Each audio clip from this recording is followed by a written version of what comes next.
Welcome back to Predicting the NFL with Mickey G. We're getting ready for week 3, so let's talk about week 2 a little bit. We went 8-8, which isn't great. We obviously want to be above the 500 mark, but there was a lot of narratives and agendas that were pushed pretty well from last week's games. So, some of the ones that I got incorrect picks on, they helped out some narratives that I have and some agendas I want to push, so it wasn't a total loss. In our game of the week, we had the Saints and the Cowboys. I got that wrong, but the Saints and Derek Carr being a good quarterback, and the Saints in general just being good, that was great. I love to see that. The Cowboys being bad, Dak Prescott being bad, an agenda, a narrative I love to push, so that was a great game for me. Then we had the upset of the week, and that was beautiful. We had the Buccaneers taking out the Lions. Jared Goff had multiple goof moments, and Baker Mayfield continued to play stellar QB play. The Buccaneers and the Saints are they look like the top teams in the NFC right now. Both of those teams are looking good, and I'm excited for those two divisional matchups later in the season. And then we had the Crap Fest, which I also got correct. I picked the Washington Commies over the Giants, and the Commies did a great job of kicking field goals. So, Jaden Daniels still no touchdowns. Love to see that. And the Giants being bad, Daniel Jones, love to see that. So overall, pretty solid game there. The Jersey team. So the Jets were able to win. However, it's not like they really played stellar or anything like that. It was more so they were playing against Will Levis, who was actively trying to give the game away. He had another real funny image where he's like flying and trying to toss the ball to someone for some reason, and it ends up a fumble, and I'm pretty sure the Jets returned it either for a touchdown or at least they recovered the fumble. So it was a bad play all around for Levis, which once again, great agenda to push, and it's not like the Jets looked superb or anything, another great agenda to push. However, I did pick the Titans for some reason. So far this year, I am 0-2 in my Jersey picks, which is not a great thing. For overall this season, we are now 18-14 and 1-1 in the game of the week, upset, crap fest, and teams are 1-1 when I pick them or when I wear their jersey, and I am 0-2 in my jersey picks. Overall now for week 2, we are 56-40, 3-2 in the game of the week, 2-2 in the upset, 3-2 in the crap fest, 2-3. Teams are 2-3 when I wear their jersey, and I am 0-5 on my picks for jersey teams. The rest of the games from week 2, Bills, beautiful victory over Miami. Miami is bad. Tua is bad. Unfortunately, now Tua is injured for potentially the rest of he might be out. He might be done forever. He didn't look great before the injury, and I don't think he's going to look good when he comes back from the injury, so I just don't think it's a good plan all around for him to play at least the rest of this season. Browns and the Jaguars. The Jaguars O-line might be the worst in the league. Watching that game was so disappointing. We got down early, we came back, we had opportunities, we had lots of drops, and it was extremely disappointing. We need Ingram back because he's definitely better than Brendan Strange. He can actually catch the ball. Strange, I believe, had 6 targets, and 3 of those he dropped. Not bad passes, but in his hands, and they fell, including the last Hail Mary play, which I didn't even watch, because after they had the safety, I was like, I can't watch this football team anymore. They stink. I can't do that to myself. So I barely even knew what was happening after that, because I just assumed they would lose, they would allow scores. But the defense is playing good. They didn't allow 20 points. The offense just needs to lock in, man.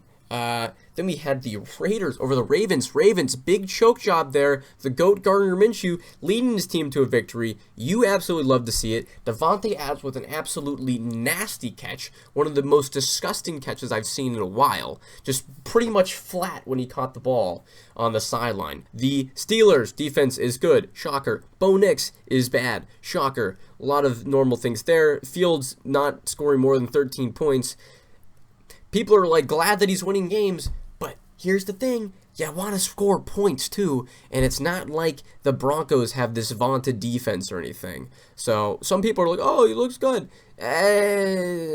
I'm still not convinced. The Bengals, incredible choke job to the Chiefs. Once again, the Chiefs prove that they are a winner. Winners win and losers lose, and unfortunately for the Bengals, they are losers. The Packers ran the ball 50 plus times, absolutely magnificent. I was hating on Malik Willis, but here's the thing. Malik Willis is pretty much just Anthony Richardson, but without PR. And so the battle was going to be between who's the better team here, and the Packers are the better team. So they went out there and won. Anthony Richardson looked bad once again. Real ball knowers stay winning. Then we had the Chargers over the Panthers. A little injury for Herbert, maybe. Hopefully he will be fine. The Panthers are bad. They have now benched Bryce Young. It is Red Rifle time. Andy Dalton is coming in next week, and I am actually very excited. The Seahawks barely beat the Patriots. I was right about saying to smash the Patriots covering. Unfortunately, I didn't even take the bet myself. I just put money line for Seahawks in a parlay that the 49ers lost because they're stupid, but that's a whole different game. The Texans destroy. Okay, here's the thing. The Texans were winning the whole game, and they were pretty much... You never felt like there was a chance they would lose. They were pretty consistently ahead of. Now, Bears defense looks good. They look good. Caleb Williams struggled a lot, but a lot of that was the offensive line. They allowed 7 sacks, I believe, which is obviously not good, but part of that is on the quarterback. I won't deny. Vikings, they look good. 49ers starting to build up a lot of injuries here, but I mean, the Vikings, really? I was a huge hater of them going into the season, and they don't look bad. Darnold is actually slinging that thing like a crazy madman, and so far it's working. Jetta's a little injury, but he should be good. The Rams and the Cardinals. The Rams are even more injured than the 49ers. They might be the most injured. Kupp now out for an extended period of time. That is now him, and that is Puka. So questions are huge there on whether or not they are going to have any success.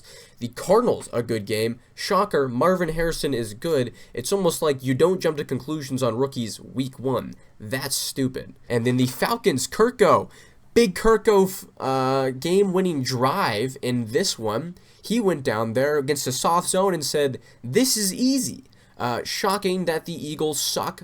Who mentioned this before? It was nice to see. Saquon, you got to catch that pass, buddy. Jalen Hurts, you can't be throwing picks at the end of the game like that, especially when it was just a bad pass. It wasn't even near the receiver. It was just bad. That was an exciting week 2, but now it's time for week 3 and its predictions. So, starting off, we have the Patriots at the Jets. The Patriots look much better than I think we all expected.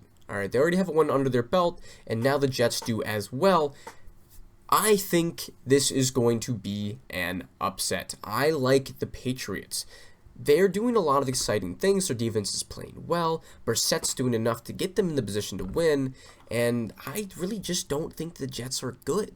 And with how surprising the Patriots have started out the season, I like them a lot, and I want to pick them here.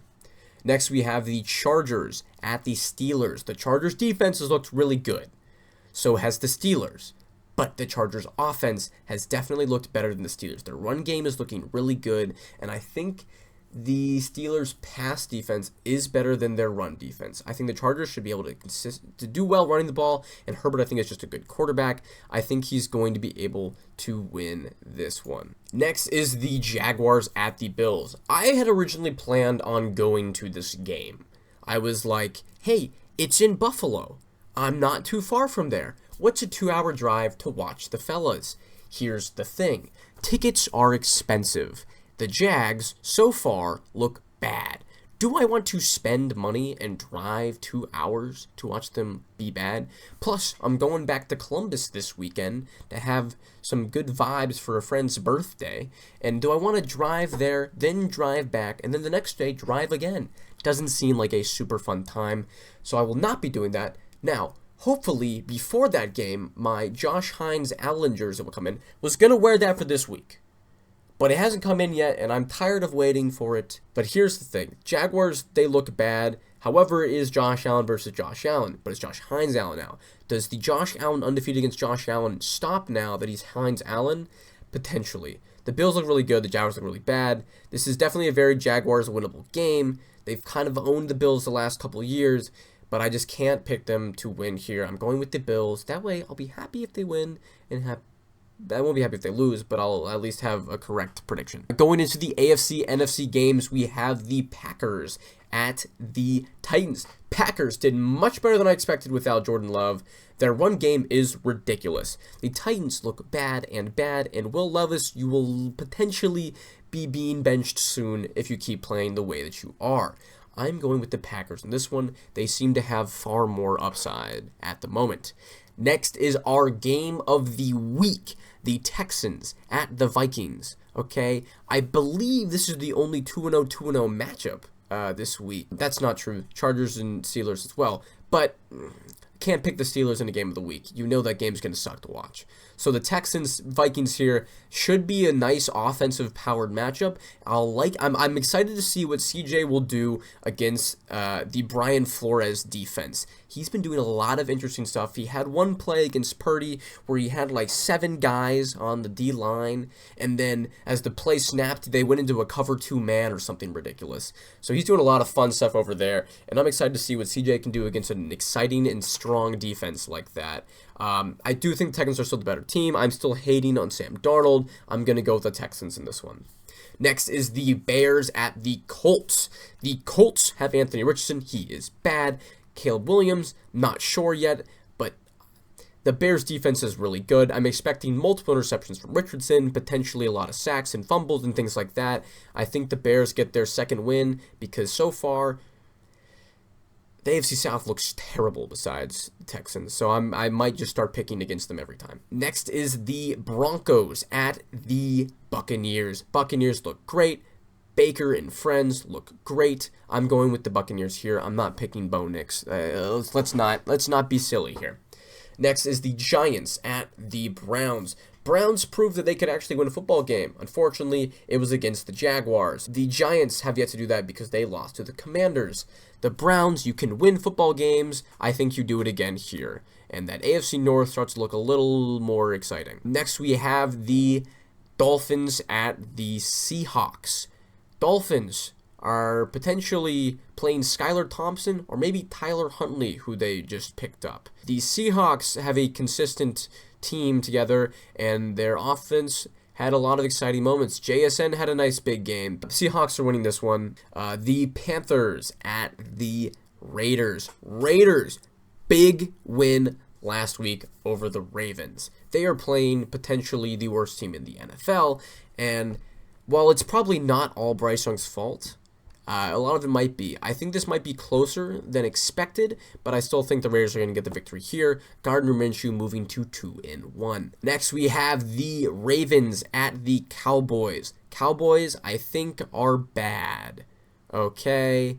The Ravens, I think, are going to finally get their first victory of the season here. I can't see them going 0-3. I don't think Lamar lets that happen.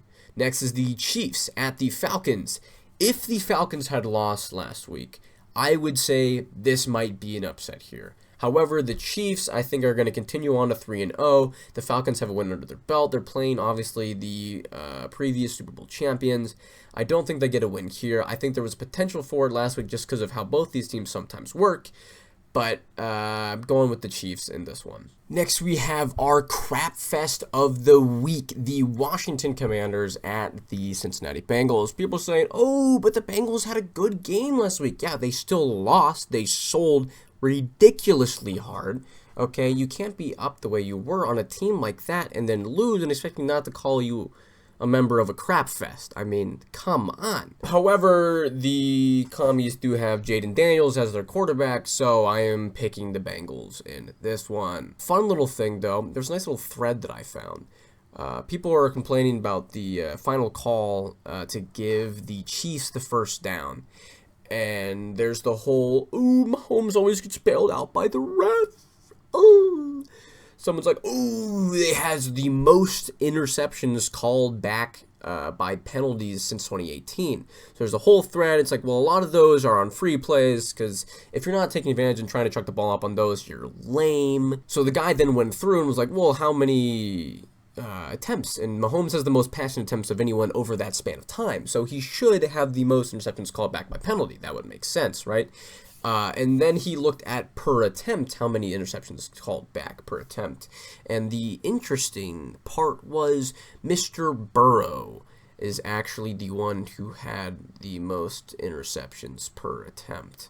If we want to complain about things, Bengals fans, I'd keep your mouth shut. Next, we have, moving into the NFC, we have the Eagles at the Saints. Eagles with a bit of a stinker there, losing to the Falcons last week. The Saints obviously had their big win over the Cowboys. Saints look really good. Their defense looks really good. Their offense looks really fun. I'm going with the Saints. I think they've got to potentially be the #1 team in the NFC right now for me. So I am pretty high on them. And then next we have the 49ers at the Rams. I could even call this an injury bowl. I'm not going to make that a thing. We're not doing that. That's your Nading Trees thing. But this definitely is one because CMC is obviously out, and I believe Debo is questioning things, and Ayuk just looks bad. So there's a whole lot going on there. And then obviously the #1 and #2 receivers for the Rams are out now, so not a lot of great stuff there. Positively for the 49ers, they have more weapons. So losing a couple doesn't hurt them as much as it hurts the Rams. So I'm going to go with the 49ers in this one, solely because they actually do have a starting receiver still on the team. The Lions at the Cardinals is our last game of this week, and as much as I do hate on the Lions, I am not the biggest Kyler Murray fan. I think there's been a lot of exciting stuff going on the last couple of weeks, but I do think the Lions are the better team here. I'm not sold on the Cardinals yet. I think the Rams are just in a really bad spot. So I'm going to go with the Lions in this one. So that's all the predictions for this week.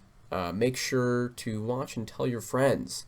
And, oh, I forgot to mention, I'm also wearing the Rams jersey. Got a nice Mark Bull jersey on. Shout out the Egginator.